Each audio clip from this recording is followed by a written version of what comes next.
দুর্গাপুজো তো অনেক দিন হলো শেষ হয়ে গেছে, আবার লক্ষ্মী পুজোও চলে গেল। তারপরে তোমাদের সামনে এই মাটির মূর্তিটি, তাই মনে হচ্ছে না দেখে?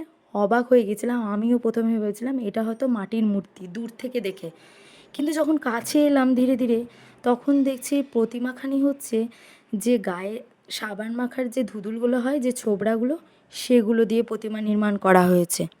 আমি তো প্রথমে দূর থেকে দেখে ভেবেছি মাটিরই হয়তো কারুকার্য কোনো, কিন্তু শিল্পীর হাতের কাজও যে এত সুন্দর হতে পারে, একটা ছোবড়া দিয়ে যে এত সুন্দর প্রতিমা নির্মাণ করা যেতে পারে, সেটা দেখে সত্যি আমি অবাক হয়ে গেছিলাম।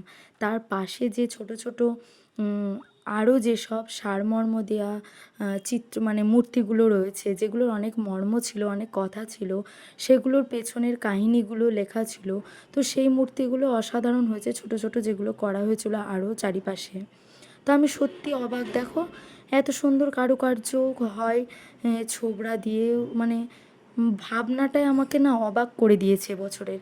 আমার দেখা এটা বেস্ট লেগেছে। তোমাদের কেমন লাগলো অবশ্যই কমেন্টে জানিও।